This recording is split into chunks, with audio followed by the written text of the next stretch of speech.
So I don't, he's on limited time. Very happy to have Tyler here. Take a look at those numbers. $21 billion in sales. Think of that. Big hand for you. I mean, can you imagine almost selling almost 250,000 units? That is incredible. So Tyler, thank you very much for being here. So Tyler, we've known each other for what, 20 some years? Maybe longer. Yeah, maybe longer. Incredibly well respected. He's got an incredible family, incredible reputation nationally. He presents all over the country and does mostly work for institutional companies primarily, or institutional equity, right? Right. Generally. So these are all investors of ours, as you know, and are invested in the majority of our projects. So they flew in from all over the world, and we're excited to have you here. So thanks, Tyler. We'll let you go. All right. Thank you. Thank you, Ken. Yeah. Tyler. Oh, here you go. Oh. Laser pointer. Perfect.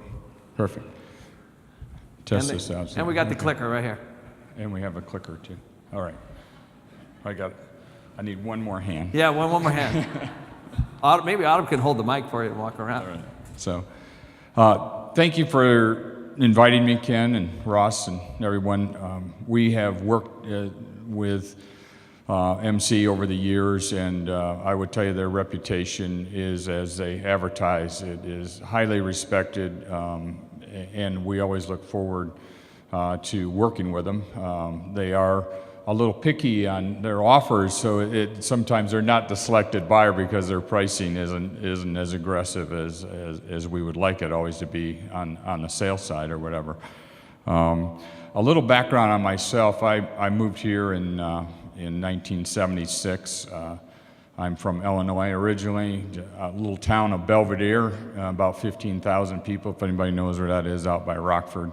My parents, for 30 years, had an Ace Hardware store, which fortunately they sold about 30 years ago, before Home Depot and all those sorts of things. So I'm from a fairly small town, and I grew up working in the aisles of a hardware store. So from there to apartments. I don't know how that happened, but so what I want to hopefully relay to you today is just a national perspective, a perspective of what's going on in Arizona, and really a capital markets investor kind of view of the world, and why everyone like yourself is wanting to buy apartments today, and where really we think at the end of the day, what everybody always asks us, what inning are we in?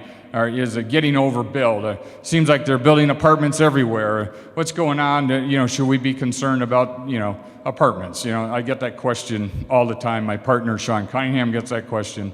And so hopefully through this, you'll see the market as we see it. I think you'll have some comfort about where the market's at today. So if we just look at, really the fundamentals of apartments is really the basic you need to remember is what is the job growth and what is the population growth. If you have significant of both of those, which, in the Southwest we have the benefit of that, whether it's in Texas or Arizona or California, whatever. But it really impacts rent growth, it impacts absorption, it impacts everything as it relates to the operation of the property, especially from when you buy it going forward. So if you look, we've had rent growth of over 4%. We now nationally have an average rent of over $1,600. So that's an important number to remember when we start getting into this a little bit further about just how far rents can go as we go forward. So if you look at 62 markets, in terms of occupancy, this is the strongest occupancy levels that I've seen in years. And really, there's really some contributing factors. The decline in home ownership is really significant.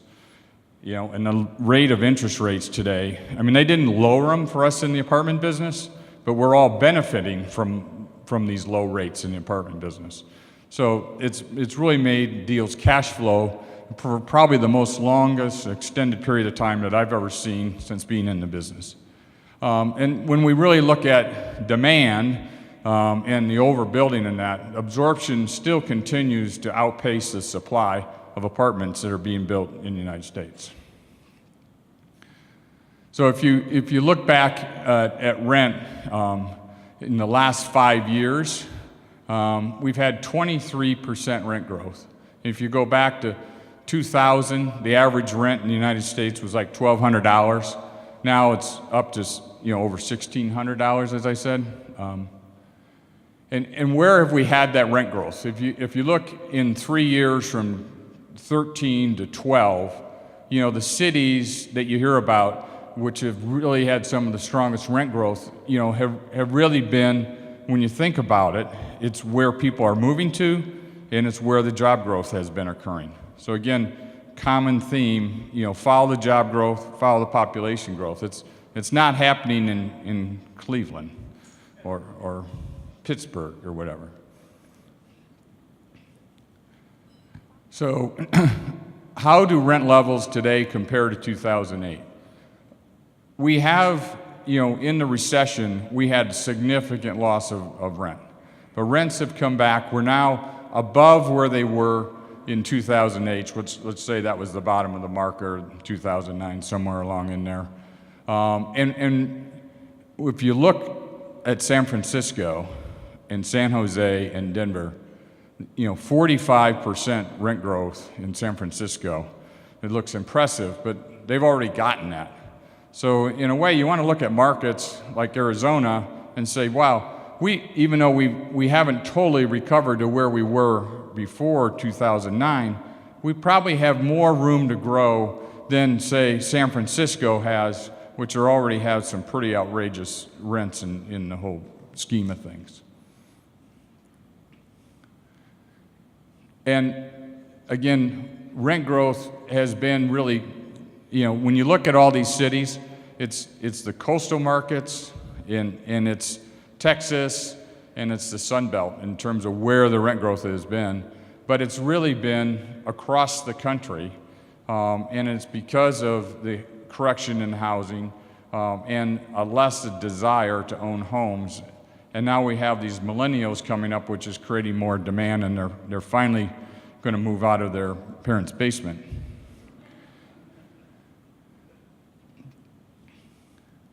So if you look at the trend of occupancy in the last, it's really been quite stable.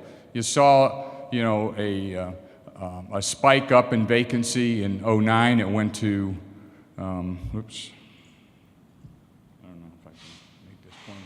So, in both recessions, it spiked up to 6.7 and 7.4%. But when you look in the last few years here, it's really been pretty stable, and it's consistently been below 5%. When you're at 5% or below, you really have an ability to set the market in rents, and you can really get some good rent growth in a market like that. Now, when you start getting a little more specific about some of the markets on the left are the ones that have had a continued decline in vacancy, and the markets on the right have started to have a little increase in vacancy. But when you think about where the building has been taking place, particularly Denver, San Francisco, Chicago, some of those, they've had a little more units delivered in their markets than we have had in the other. But overall, though, we're still not talking about a substantial change in the overall occupancy. It's still, with all those cities, it's still very healthy. And when you look at net absorption, across the U.S. in the last number of years, the green bar representing net absorption and the little gray bar being completions, you notice, other than some seasonality in which we have every year, we have positive net absorption, on a national basis. mean, this is the healthiest apartment market that all of us have experienced that I can remember. And since I started in '83 doing this is amazing times. So when you look at the net absorption in Phoenix, just since 2010, we've absorbed 34,000 units. The country's been led by New York at 90,000 units, which is a little bigger city than Phoenix the last time I checked. And so it's not surprising that they would have, but again, look at the cities that's having such positive absorption. It's job growth, it's population growth, and there's people that want to rent as opposed to own homes.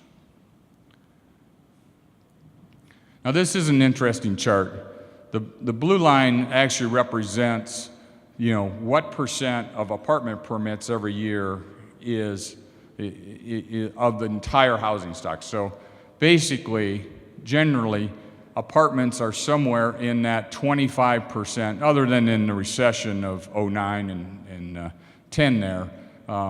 Generally, apartments are somewhere in that 25 and now increasing to 30% of the total housing stock. So historically, we're still it's increased a little bit, but we're still pretty much in line with where it has been historically, other than a time of recession. Again, it's another to talk about the strength of absorption that's been going on. Phoenix is, 2.6, 8,700 units last year. Very, very strong absorption.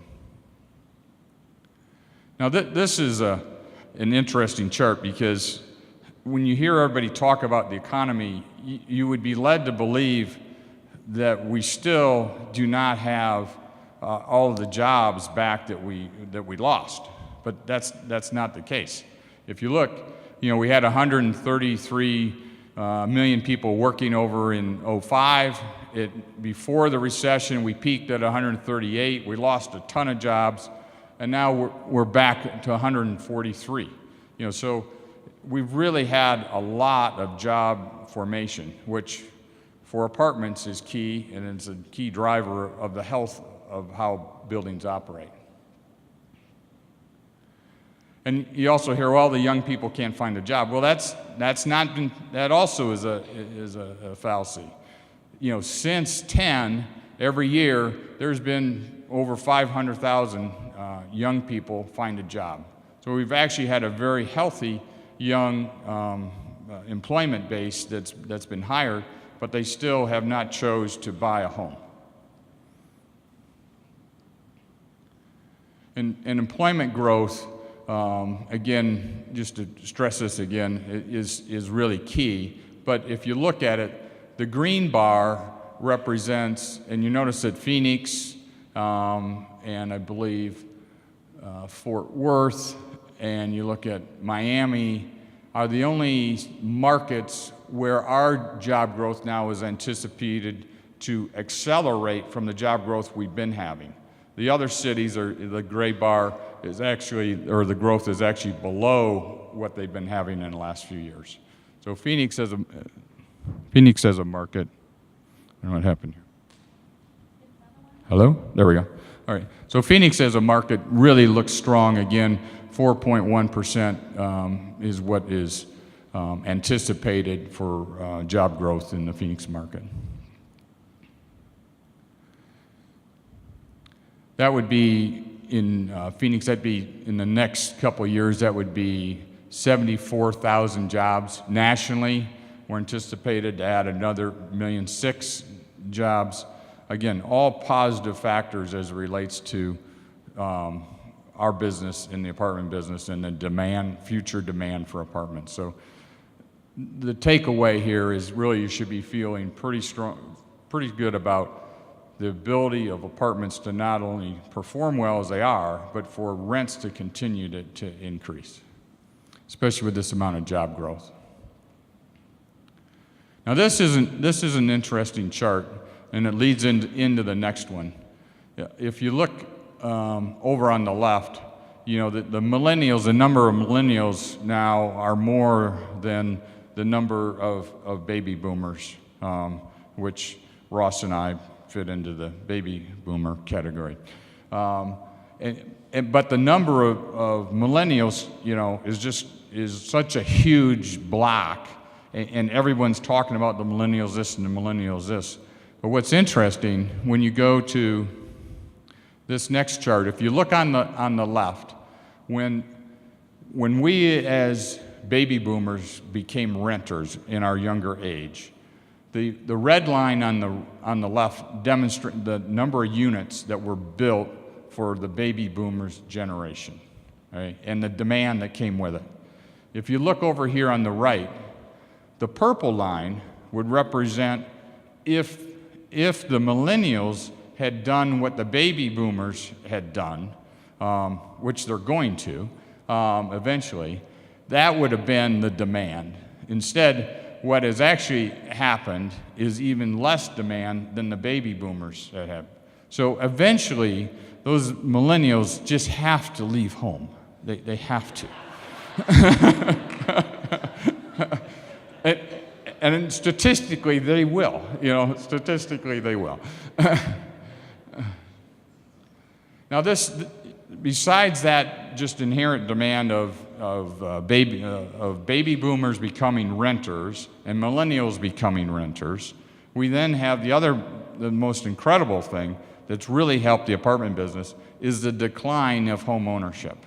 And the decline of home ownership, you're starting to hear it pick up in single family or whatever, but it really still hasn't picked up to any significant degree. So home ownership went from a high of 40-some% down to 34%.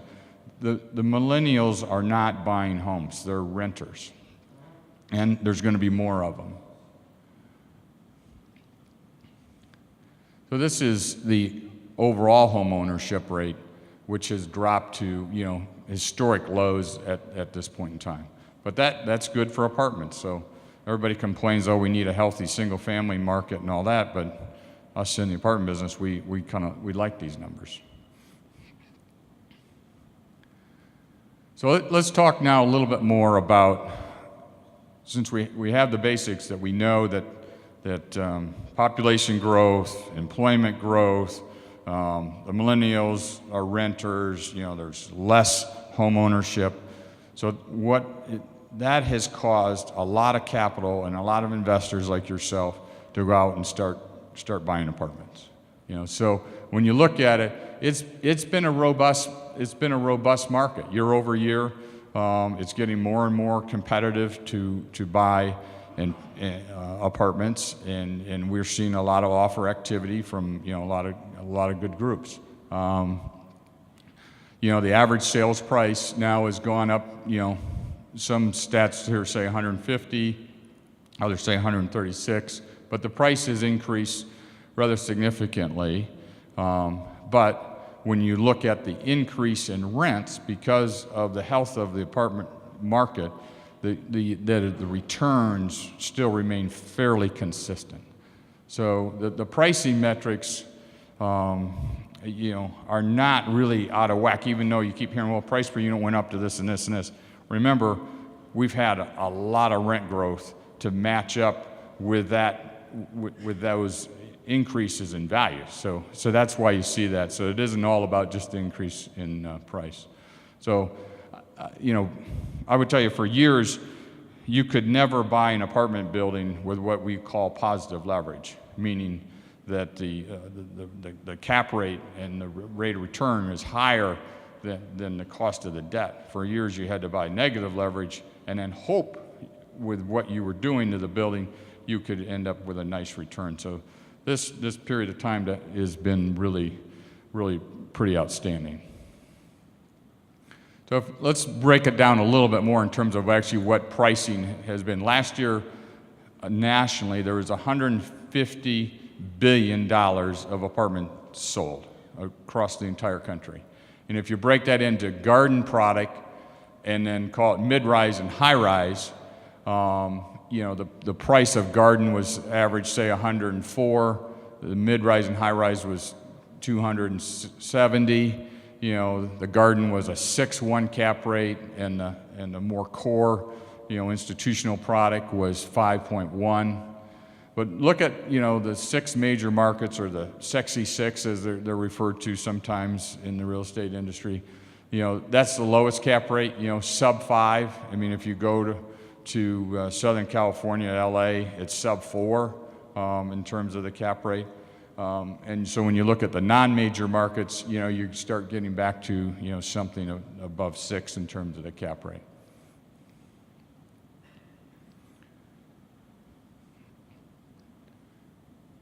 So what's interesting, though, again, the prices has gone up, as you can see, but the cap rate really hasn't adjusted that much.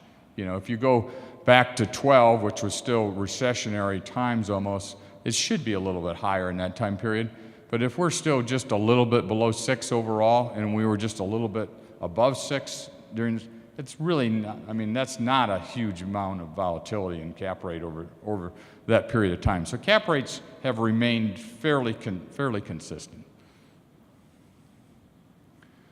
And this is the other reason why investors want to buy real estate as opposed to be in the stock market or in the bonds. It's very difficult to find these types of returns. So if you put your money in an index fund or whatever, investors say, well, maybe I want to put some money in that, I want to do whatever. But to find some cash flow, it's getting very, very hard for investors. So that's why you see the number of people you see in the room and the number of people you're competing against to buy buildings. Everyone's searching for some sort of return. So our business is all priced off of the 10-year Treasury. That's what sets the interest rates on these loans. Everybody's always looking back at the 10-year.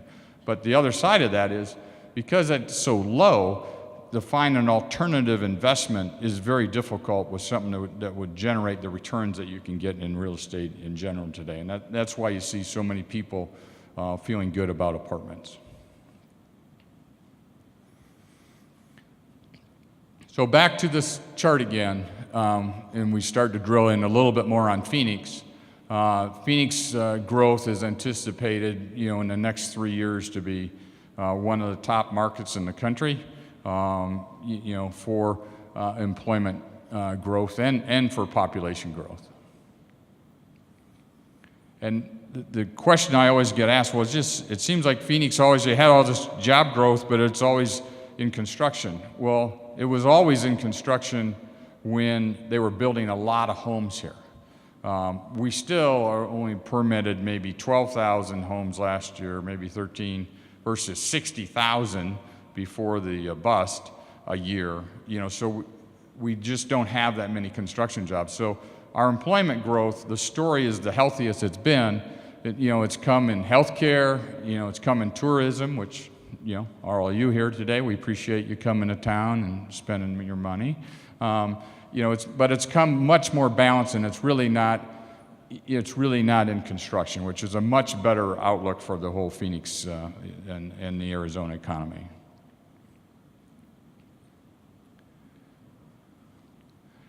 Now, when I moved here in 1976, there was 1.5 million people here, and now there's almost 4.5 million people.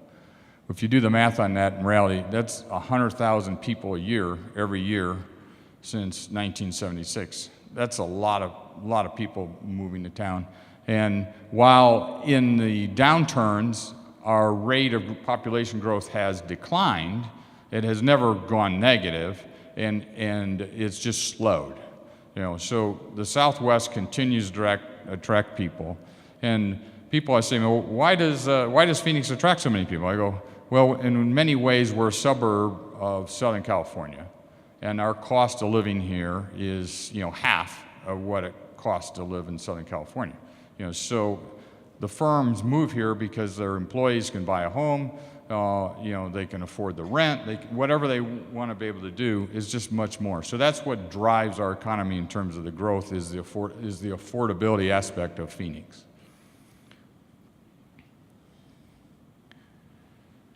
When you look at the other cities in the West, and you look at the amount of population growth, we're expected to be, significantly above Denver, Seattle, San Diego, all of them in terms of, our population growth.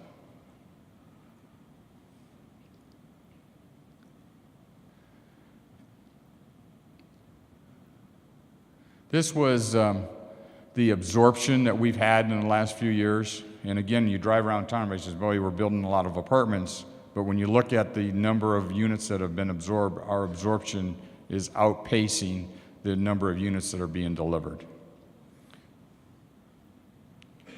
So you say, well, gee, I know they're still building a lot more.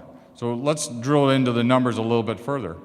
If you look at the bright green bar and we grow by 100,000 people a year or a little bit more, and then you assume that 2.7 people per household, we would increase the households like under 2015 by 36,000 households. And if you then assume that 35% of those people are renters, we would need almost 14,000 apartment units a year. At this point, when we add up all the units that are in the pipeline, we're only delivering 6,543 units a year in Phoenix in the next few years. So even though it feels like we're building a lot of units based upon this anticipated growth, we're well in balance here. And as a result, we're expected to, us in Vegas are expected to really lead, the market in the Southwest in terms of rent growth. Now this is an interesting chart as well. If you look at San Francisco, the average rent today is over $3,000. And if you look at Phoenix, we're under $900. So we all know it costs a lot to live up in the city, in the Bay Area, but the odds of the $3,000 rent going up by another 10 or 20% are probably less than the $900 rent going up by that same percentage way. So the ability to raise rents in Phoenix is probably far outweigh what it is in these other cities that are more mature in the cycle at this point in terms of their rent growth. And when you look at the pricing, nationally, the average price, if it's 136,000 unit, and you look at Phoenix, we're still cheap on an average price per unit in relation to the rest of the country. And this has been the sales volume. We haven't gotten back to what was the peak volume before the correction, which was 4.4 billion. That year, we were second only to like Manhattan, I think it was, in terms of overall sales. This last year was 3.3 billion metro-wide in Phoenix. And this is really what it makes up the investor pool. And a lot of times people, when they're buying apartments, they think, well, gee, J.P. Morgan's going to buy that, or Invesco's going to buy that, or some big fund, I won't be able to buy it or whatever. Not a lot of the product fits in their category to invest in. They only buy certain types of product. So in reality, the apartment business is really a regional operation that is run by regional players and buying the product. So that's why you make up the biggest portion of the real active buyers that are in the marketplace. And these are always interesting charts, that shows you, the revenue growth and job growth, and then you make and you hope that your city then ends up in the right quadrant. So this time we're in the white quadrant.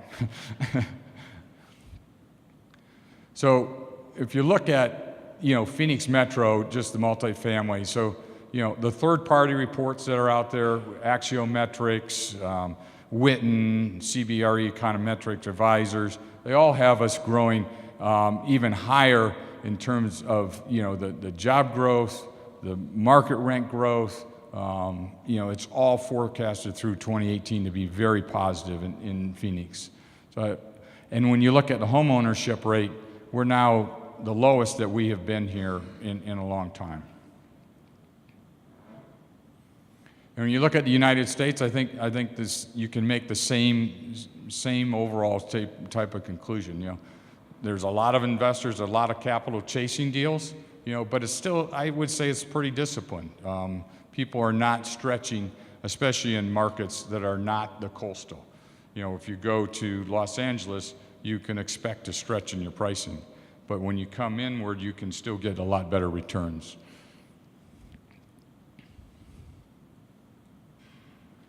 So we like to say this is a doubleheader. And we're probably still in the first game, and because of the strength of the market, we think, we really do think there's a whole another game to be played here, just where we're at. So if anybody has any questions, go ahead to answer them. Big hand for Tyler. That's good. Come on up. So that's a lot of information. I want you to know we have the slides. So as you guys want to go through some of that information later, perhaps we have it. And does anybody have any? Getting Tyler is a huge gift. So does anybody have any questions? Okay, Lori, hold on a sec. We'll run the mic back to you. One of the questions we had at our table that we kind of were discussing is absorption. Could you explain it a little bit more? Because a lot of people don't understand that term and what you're looking for in an absorption rate. Well, typically, we look at absorption, meaning, if you build 100 units, how many of them did you rent? So absorption is basically the leasing velocity of the units that were delivered to the market. So when you look at the new units being delivered in town, the leasing rate of them, most of them are doing somewhere between 20 and 30 some a month is what would be considered, new leases would be considered the absorption. Does that answer your question? Yeah. Anybody else? So I have a question. That I love that chart on cap rates. It doesn't really show that cap rates have really fallen all that much. What do you guys see on it? Because there's a lot of talk about exit cap rates. You buy at a certain cap rate, what your exit cap rate is. I know it's hard to predict, but do you see more cap rate compression perhaps with the amount? Because they say that. Well, I've heard various things that we might be as much as a 5-year undersupply of apartments, right? So do you see that coming down a little more?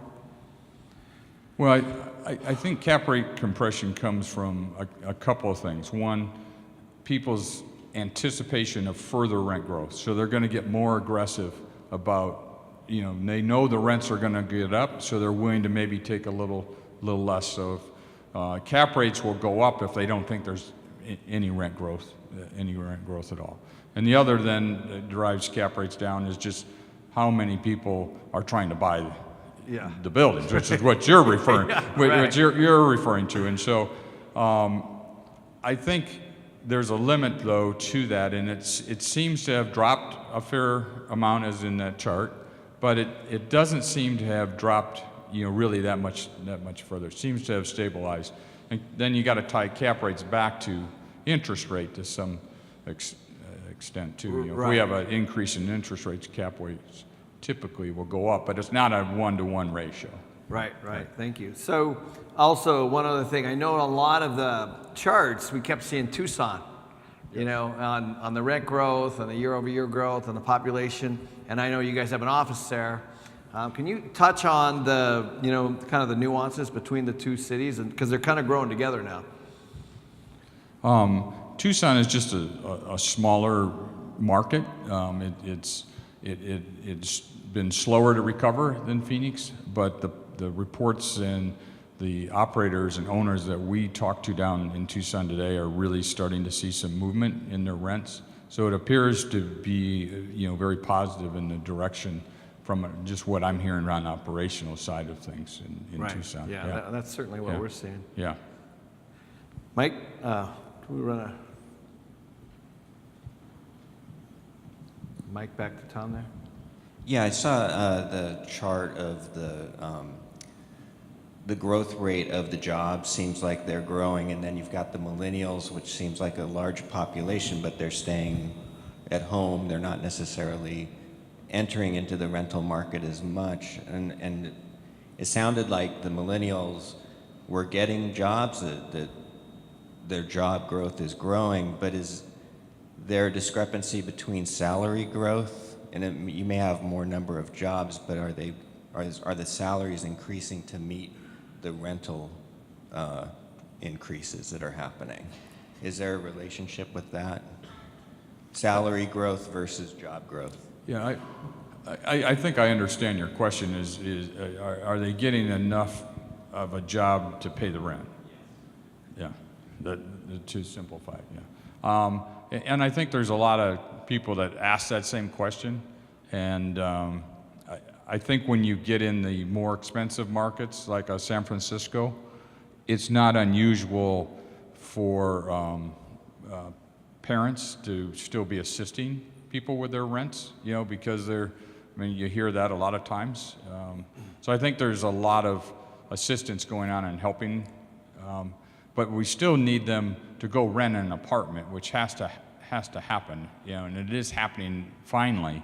But they don't seem to want to buy a home. So the good news is when they do become renters, they seem to be wanting to stay to be renters longer, and they're not, all the conversations I've been in is they seem to have more of a propensity to rent for a longer period of time. Yeah. Right, and just to further that, by 2020, the millennials will be 50% of the workforce. Yeah. That's just 4 years from now. So that's a fairly significant shift, and there's 87 million of them. So they're between, 18 and 32 or something like that right now. So, you're going to start to see more and more of this, and the other thing is that they want to be mobile because of careers, right? They want careers. They don't know where, so they're not going to buy now. They're going to be looking for where they want to be, right? A lot more mobile than the baby boomers. So it's one of the things we talk about a lot, and one of the things that concerns me is the ability of people to pay rent, get enough salary increase to pay rent. And I've seen recent article that even though rents are rising, fairly dramatically historically, salaries, they're not rising as a percentage of income that much. So basically what that means is people can still afford to pay the rent. That also means they're going to be renters longer because they won't have any extra money to buy a house. Yeah. Right. And the other piece is they're actually a lot more in debt with student loans. That's another biggie. I think the average is around 30-some thousand. They're coming out. That's the average. It's actually a lot more than that in some cases. So they're coming out of school, and believe it or not, only 1/3, I can't remember the exact number, only 1/3 of the kids with student loans are actually making payments. So it's a very high delinquency rate, and so that's a real issue. You'll probably see more on that later, but the point is that, I don't know about you, but if I came out of college with an average of $30,000 in debt, and I'm trying to buy a house, and I'm trying to rent, and I'm trying to find a career, it's going to keep more people in rentals for longer. It's my belief. Right? We had one more. Yeah. Just speaking to the millennials, I've seen some trends in collaborative house spaces, communal living spaces with separate, almost dorm-like settings. Have you seen any trends like that in changing the apartment configurations? Where we've seen that at this point has really been at the student level, where you go in and they have a common living room, but they rent their bed. But I have heard what you're talking about, maybe in the bigger urban cores like a New York or whatever, where they're looking into doing that approach. I think there's a couple of deals like that in Brooklyn or something like that going on, but I don't think that's the Phoenix market. you know. No, no. The one thing we are seeing, though, not here, is that they don't have a problem living in 400 or 500 square feet, Right. right? And paying $1,000 if they're downtown in the core with light rail and all that. So, you know, it's location over size, right? Yeah. Yeah, and that's not particularly the case here because we're mostly, you know, more suburbia and spread out a little more, but we are seeing that nationwide a little bit more, right? And we are very affordable already. We're very affordable. You saw the numbers. I mean, I was looking at those numbers and we're actually less than Cleveland. Yeah. So, and much different markets. So, I don't know if you're able to join us for lunch, but another big hand for Tyler before you leave. Thank you. We got a little couple gifts for you. Okay, thank you. Thank you, and some silver. Last year we did. We had an ounce of silver for for everybody. All right. Yeah. Thank you, Tyler. Thank you very much. I appreciate your time. All right. So we're right on schedule. So what we have is lunch is right next door, I think. So this way. Okay. So in the back, we had an ounce of silver made for everybody again. It's all in the back, so as you guys roll out of here, make sure you get yourselves one. Hopefully you guys all got the blankets. Did anybody did not get a blanket? That's a lot. Okay, that's what we were trying to figure out. They were supposed to be in your rooms yesterday. How many got a blanket? Okay, so it looks like we got about a 50% issue. Thankfully, it's not in vacancy. What? So is that being solved? Okay, it's being solved.